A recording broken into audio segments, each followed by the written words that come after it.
ওং জননীং শারদাং দেবীং রামকৃষ্ণং জগদ্গুরুং পাদপদ্মে তয়সিত্বা প্রণমামি মুহুর্মুহুর। নমস্কার।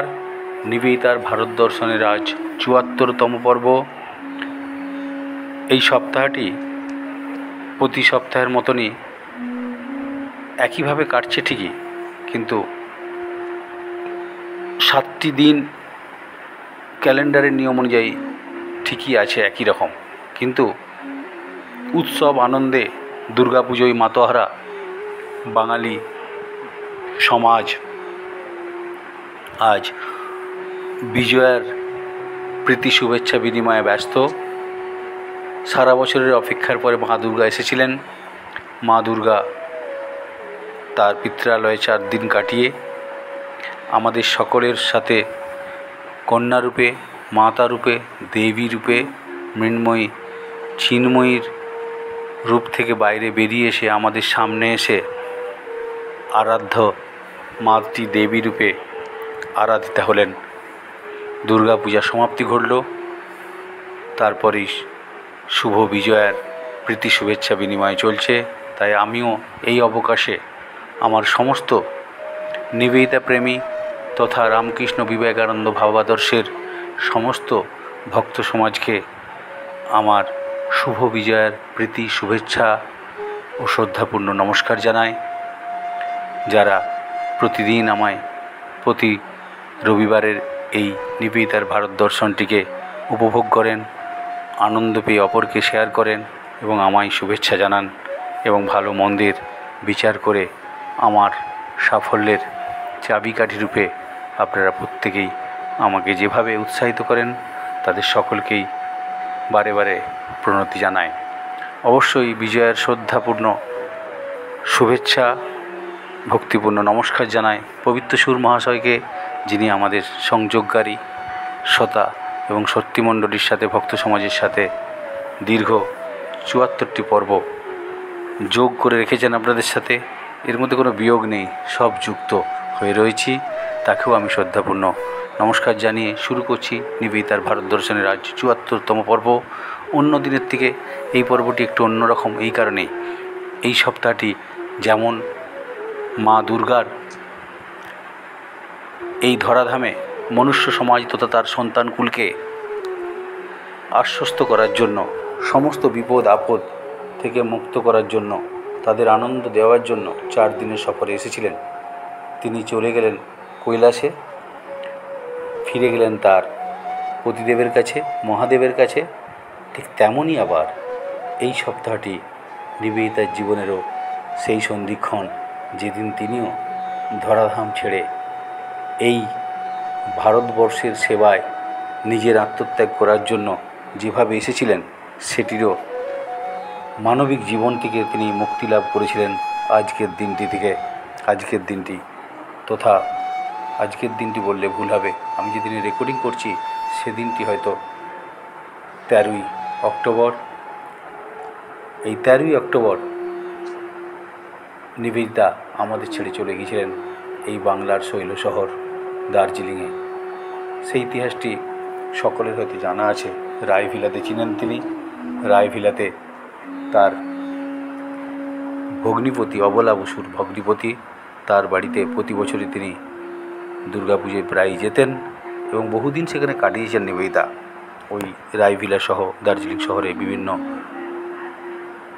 শৈল আবাসে কাটিয়েছেন। কিন্তু 1911 সালের 13ই অক্টোবর তিনি ওইখানেই রক্ত আমাশয়ে শারীরিক কষ্ট পেতে পেতে অবলা বসুর কোলে মাথা রেখে 13ই অক্টোবর তার শরীরটি চলে গিয়েছিল। আমরা সেই ইতিহাস অনেকেরই জানা রয়েছে। তাই এই ৭৪তম পর্বটি মা উমা তিনি যেন আমাদের কাছে ওই নিবেদিতা রূপেই এসেছিলেন তার কৃপা বর্ষণ করতে, তার সন্তানদের কৃপা বর্ষণ করতে। আমরা দেখেছি স্বামী বিবেকানন্দ তাকে ওইভাবেই দেখতে চেয়েছিলেন, তাকে উমা রূপে দেখতে চেয়েছিলেন, সেবিকা রূপে দেখতে চেয়েছিলেন। সেই উমাকে তিনি যেভাবে দেখেছেন সেভাবেই তিনি কিন্তু আমাদের সামনে তুলে ধরেছেন তার একটি কবিতার মধ্যে। স্বামী বিবেকানন্দ 22শে সেপ্টেম্বর 1900 খ্রিস্টাব্দে একটি কবিতা লিখেছিলেন।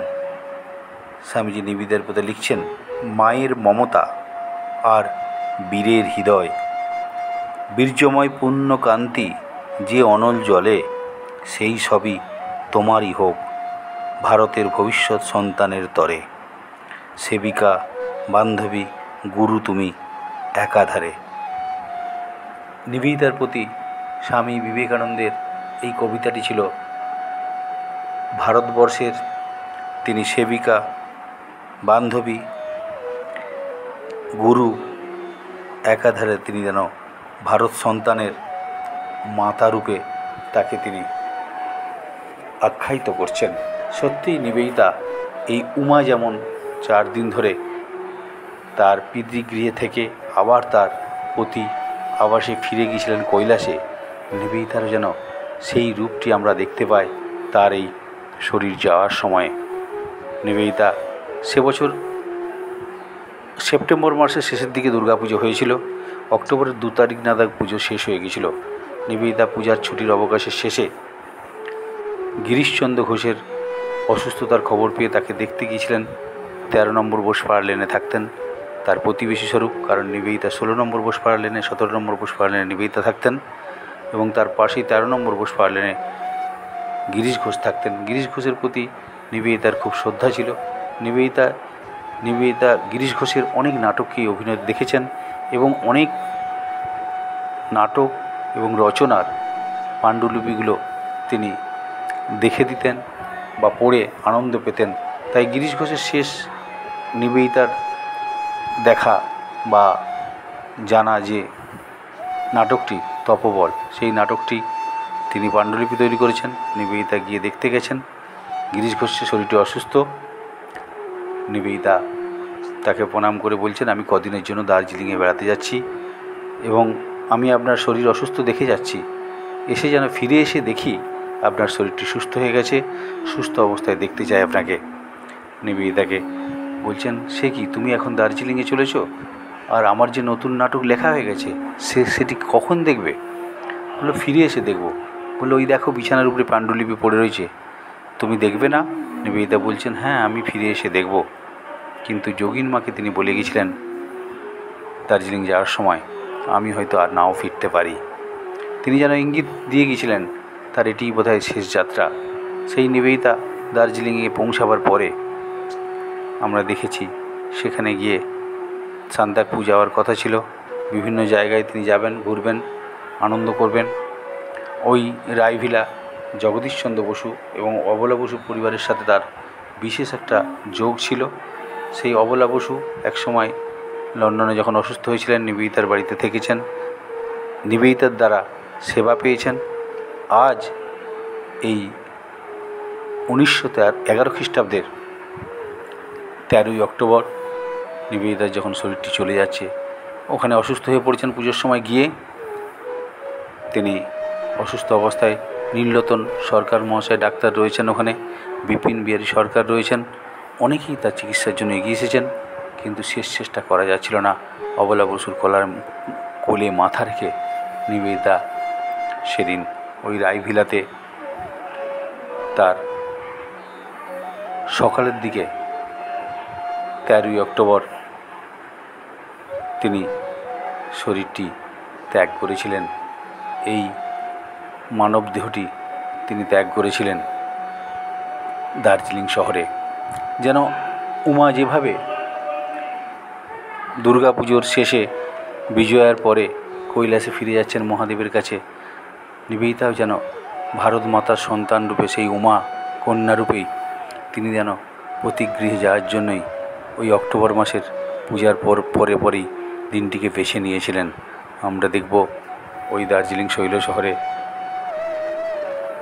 হিমালয়ের কোলে তিনি বারবার তার প্রিয় যে জায়গাটি স্বামীজিকে বলতেন, হিমালয় তাকে ডাকে, হিমালয় তার প্রাণের সুরের মতো তাকে ঝংকারিত করে, হিমালয় তাকে বারবার আকর্ষণ করে। তাই তিনি বারবার হিমালয়ে গেছেন। হিমালয়ে গিয়ে সেখানে তিনি আনন্দ উপভোগ করেছেন এবং পর্বতকে দেখেছেন, বরফে মোড়া শৈলশিখরকে দেখে আনন্দে আত্মহারা হয়ে গেছেন, সেই নিবেদিতা ওই শৈল শহরে এসে নিজের মুক্তির দিনটি বেছে নিয়েছেন 13ই অক্টোবর। 13ই অক্টোবর অবলা বসুর কোলে রয়েছেন, অসুস্থ তিনি, রক্ত আমাশয়ে ভুগছেন, সব রকম আশা ছেড়ে দিয়েছেন। ডাক্তাররা, নীলরতন সরকার বলছেন গম্ভীরভাবে, এই দুর্বলতা কাটিয়ে সময় লাগবে তার সুস্থ হতে। অবলা বসু ভেঙে পড়েছেন। নিবেদিতা কিন্তু বুঝতে পেরেছেন তিনি চলে যাবেন, তাই তিনি আগে থেকেই ওখানকার একজন অ্যাডভোকেটকে ডেকে সমস্ত সম্পত্তি, তার বইয়ের রয়্যালিটি এবং বিভিন্ন যে তার সম্পদগুলি ছিল সেগুলিকে রামকৃষ্ণ মিশনকে, স্কুলের স্বার্থে রামকৃষ্ণ মিশনকে উইল করে দিয়ে যাচ্ছেন। 7ই অক্টোবর তিনি উইল করে ফেলেছেন। তারপরে দুটি অসাধারণ লেখা লিখছেন, একটি মৃত্যু সম্পর্কে আর একটি হচ্ছে প্রিয়তম লাভ। এই দুটি রচনা নিবেদিতার জীবনে আমার মনে হয় মৃত্যুর আগে খুব তাৎপর্যপূর্ণ দুটি তিনি আর্টিকেল লিখছেন। সেই আর্টিকেলটি আমার মনে হয় মৃত্যুর সম্পর্কে যে আর্টিকেলটি লিখছেন সেটি কিন্তু ভীষণভাবে প্রাসঙ্গিক, এবং প্রিয়তম লাভ সেটিও কিন্তু ভীষণ প্রাসঙ্গিক। এই কারণে নিবেদিতার জীবনে যা যা ঘটনা ঘটেছে আমরা দেখব। তিনি ভারতবর্ষে এসে ঈশ্বরের অনুভূতি এবং ঈশ্বরকে নিজের জীবনে পাওয়া ভাবনা এবং ভারতবর্ষের যে সভ্যতা এবং সংস্কৃতি সেটিকে সামনে রেখে তিনি অনুভব করেছেন ভারতবর্ষের প্রতি পলতে পলতে ভারতবর্ষের প্রতিটি শিল্প, বিজ্ঞান, আধ্যাত্মিকতা, এগুলি সব এক একটা দিক এবং এক একটা অবস্থান হলেও এগুলি এক একটি মধ্যেই সত্যের বিভিন্ন প্রকাশ মাত্র। সত্যের বিভিন্ন রূপে, কোথাও তিনি শিল্পরূপে, সেই সত্য বিজ্ঞান রূপে, সেই সত্য আধ্যাত্মিকতা রূপে বিভিন্নভাবে প্রকাশ করেছেন। একথা তিনি স্বামীজির কাছ থেকে শুনেছিলেন এবং জগদীশচন্দ্র বসুর পরীক্ষাগারেও এই সত্যকে তিনি প্রত্যক্ষ করেছিলেন। স্বামীজির কাছ থেকে সুপ্রাচীন ভারতীয় শাস্ত্রের যে কথা তিনি শুনেছিলেন, সর্বভূতে একই চৈতন্যের যে প্রকাশ, অর্থাৎ সর্বম খলিদং ব্রহ্ম, বিজ্ঞানী জগদীশচন্দ্র বসু সত্যি তা প্রমাণ করেছেন এবং সেগুলিকে নিজে জীবনে উপলব্ধি করে সেগুলি তার বিভিন্ন লেখার মধ্যে প্রকাশ করেছেন। তিনি প্রতিটি মানবের ক্ষেত্রেই বলেছেন, হে মানব, তুমি যেই হও না কেন, এ জাতির প্রয়োজনের মুহূর্তে যে কাজ করছো, তোমার সেবা রূপ সেই অস্ত্রখানি হৃদয়ে সযত্নে ধারণ করে রাখো। চরিত্রই তোমার মহান পথপ্রদর্শক হোক, সেবার সার্থকতা হোক একমাত্র সম্বল এবং স্বপ্ন। সত্যি নিবেদিতার চিন্তা ভাবনা, ভারতীয় আধ্যাত্মিক শক্তির চিন্তা ভাবনা থেকে আমরা যদি কিছু পেয়ে থাকি, নিবেদিতা কিন্তু তার থেকে অনেক বেশিভাবে তিনি অনুভব করেছেন, এগুলি সেটি প্রকাশ করেছেন। সেটি তার দুটো যে লেখার কথা বলছিলাম, মৃত্যুর আগে দুটি অসাধারণ লেখা তিনি রচনা করেছেন, তার ডায়েরি থেকে পাওয়া যায়। বিশেষ করে প্রিয়তম অর্থাৎ লাভ সম্পর্কে যেটি তিনি লিখেছেন, সেখানে তিনি বলছেন, আমি যে কেন স্মরণ রাখি, ঈশ্বরের জন্য ব্যাকুলতাই জীবনের সম্পূর্ণ অর্থ, সেটি সুন্দরভাবে প্রকাশ করছেন। তিনি লিখছেন যে আমি যেন সর্বদাই স্মরণ রাখি ঈশ্বরের জন্য ব্যাকুলতা, সেটিই জীবনের সম্পূর্ণ অর্থ। প্রিয়তমের কোনো অভাবই নেই, তথাপি তিনি মানুষের অভাবের পরিচ্ছদ ধারণ করে আসেন যাতে আমি তাকে সেবার সুযোগ পাই। তার কোনো ক্ষুধা নেই, তবুও তিনি ক্ষুধার প্রার্থী হয়ে আসেন যাতে আমি তাকে কিছু দিতে পারি। তিনি আমার সাথে সাক্ষাৎ করতে আসেন যাতে আমি রুদ্ধ দ্বার খুলে তাকে আশ্রয় দিতে পারি। তিনি ক্লান্তি প্রকাশ করেন, শুধু এই কারণে ক্লান্তি প্রকাশ করেন যাতে আমি তার বিশ্রামের ব্যবস্থা করতে পারি। প্রিয়তম, হে প্রিয়তম, আমার যা কিছু সবই তোমার। হ্যাঁ, আমি একান্তভাবে তোমারই। আমাকে সম্পূর্ণরূপে লোপ করে দিয়ে তুমি সেইখানে এসে দাঁড়াও না কেন, আমাতে তুমি তোমাতে আমি মিশে যাই না কেন। এই লেখাটির মধ্যে, এই প্রিয়তম লেখাটির মধ্যে যদি আমরা দেখি, স্বামীজির কথায় ফিরে যায়, স্বামীজি একটি জায়গায় বলছেন, India shall ring with her. প্রতিটি ছন্দে ছন্দে, পলতে পলতে ভারতবর্ষ তার সাথে যেন নাচবে বা স্পন্দিত হবে বা উদ্বেলিত হবে বা তরঙ্গায়িত হবে। এটি যে কতখানি সত্য সেটি নিবেদিতার এই অনুভূতিপূর্ণ লেখাটিতে প্রকাশিত হচ্ছে। মৃত্যু সম্বন্ধেও ঠিক একই ধরনের কথাগুলি তিনি বলছেন। সেই মৃত্যু যেখানে লিখছেন যে, হে মৃত্যু, তুমি যে রূপে আসো, যেভাবে আসো, সেভাবেই যেন আমি দেখতে পাই তোমায়।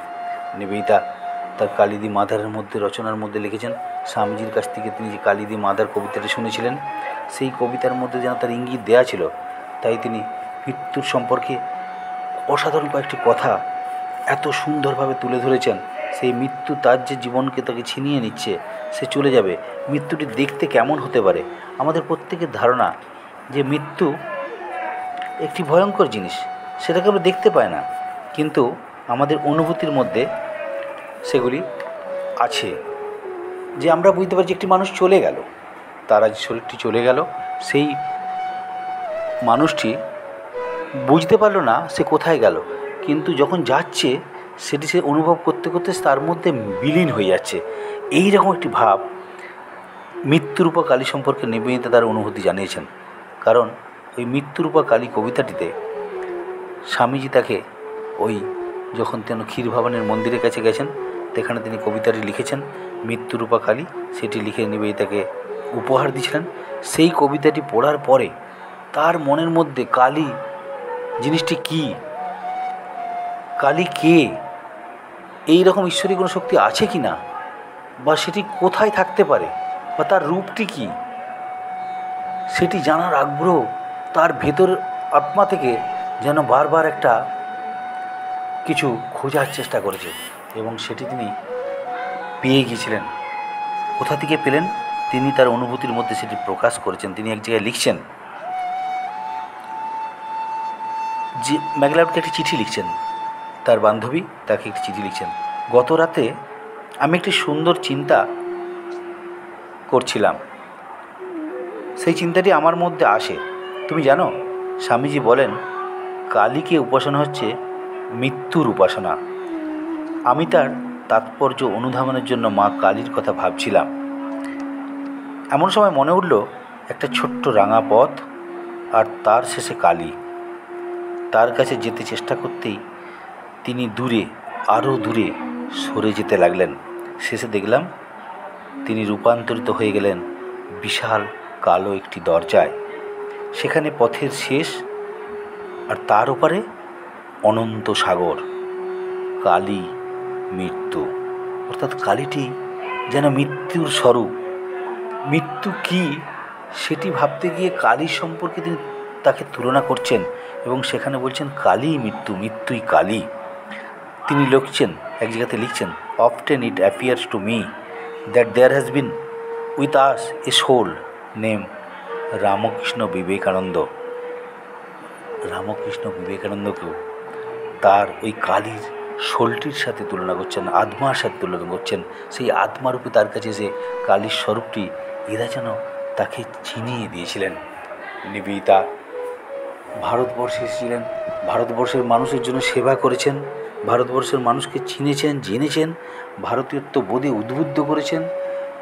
একদিক দিয়ে ভারতবর্ষের সংস্কৃতি সভ্যতার বিপুল গহরে প্রবেশ করেছেন, তার স্বাদ গ্রহণ করেছেন, স্বাদ গ্রহণ করে সেই স্বাদে অপরকেও আস্বাদিত করেছেন নিবেদিতা। তারপরে তিল তিল করে এই জাতির সেবায় নিজে নিয়োজিত হয়ে গেছেন। কোথাও তিনি দেবী রূপে পূজিত হয়েছেন, কোথাও তিনি কন্যারূপে পূজিত হয়েছেন, কোথাও তিনি মাতা রূপে পূজিত হয়েছেন, কোথাও বা তিনি সত্যিকারের সেবিকা রূপেই পূজিত হয়েছেন, যেটি স্বামীজি চেয়েছিলেন। এই সপ্তাহটি তাই উমার শরীর একটি কন্যারূপে আমাদের সামনে আবির্ভূতা হন, এক দেবী শক্তি, সেই উমা মহিষাসুর মর্দিনীকে রূপে আমাদের সামনে আসেন।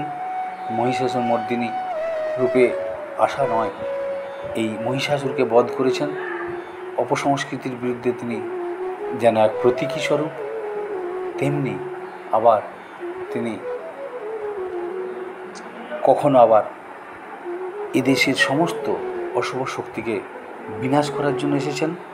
সেই মা দুর্গা তথা শক্তিরূপিণী যে সত্তাটি, সেটিকে সামনে রেখে কখনো তিনি উমা কন্যা রূপে আমাদের সামনে আবির্ভূত হচ্ছেন, কখনো তিনি দেবী রূপে, সতী রূপে, কখনো মা দুর্গা রূপে এসে পৌঁছেছেন এদেশের সমস্ত অন্যায়, অবিচার, হিংসা, প্রতিহিংসা সেগুলিকে দূর করার জন্য।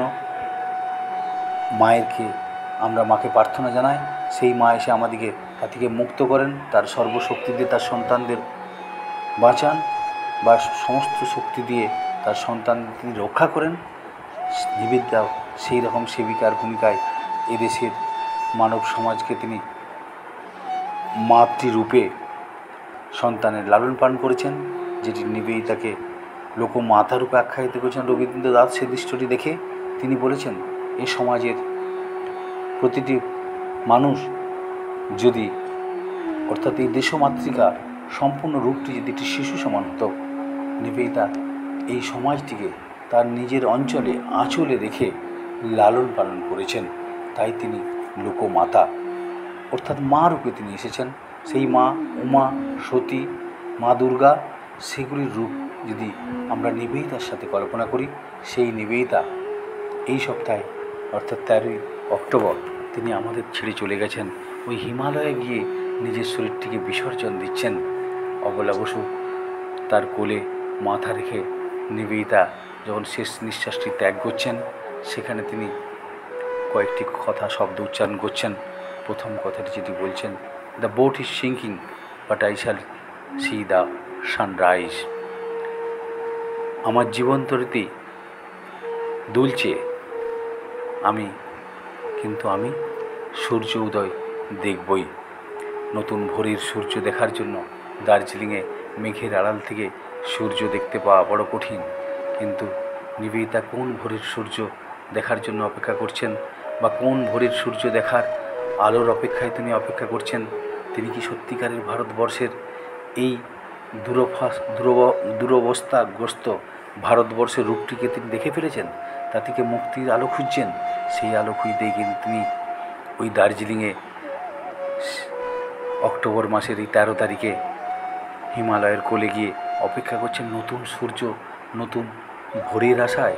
সে ভোরের আশা, সে ভোরের আলো নিবেদিতার জানলাটি খুলে দেওয়ার পরেই পূর্ব আকাশ থেকে সকাল 7:30টার সময় সেই সূর্যের মধুমাখা ভোরের সুন্দর স্নেহমাখা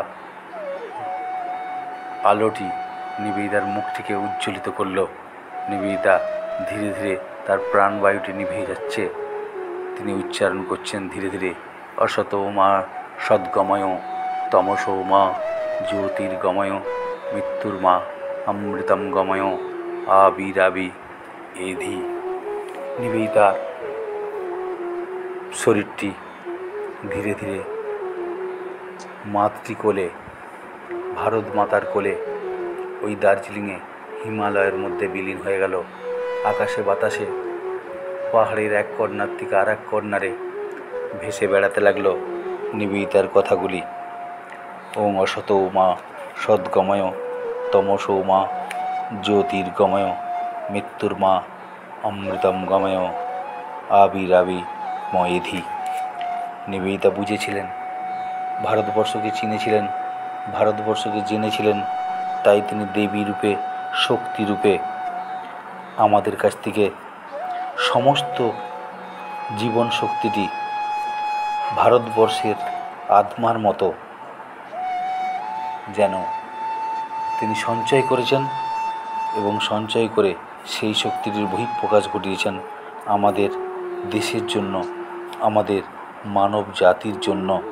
প্রত্যেকের মধ্যে এই আশা, এই বিশ্বাস সমস্ত কিছু নিয়ে নিবেদিতা আমাদের ছেড়ে এই 13ই শ্রাবণ, এই 13ই অক্টোবর তিনি আমাদের ছেড়ে চলে গেলেন। নিবেদিতার চলে যাওয়া শুধুমাত্র একটি প্রাণের স্পন্দনটুকু থেমে যাওয়া নয়, নিবেদিতার চলে যাওয়া এদেশের মানুষের কাছে একটি সেবাযজ্ঞের অবসান। কিন্তু শুধু সে সেবাযজ্ঞ থেমে যায়নি কোনোদিন, কিন্তু নিবেদিতা ভারতবর্ষে এসেছিলেন এই ভারত মায়ের সমস্ত সন্তানদের নিজে লালন পালন করেছেন। পৃথিবীতে অনেক মহাজীবন, মহা জীবনের এক একটি অধ্যায় অতিক্রান্ত হয়, কিন্তু নিবেদিতার মাত্র 44 বছরের জীবনের মাত্র 8 থেকে 9টি বছর ঠিকভাবে ভারতবর্ষের মানুষের জন্য তিনি নিবেদন করেছিলেন।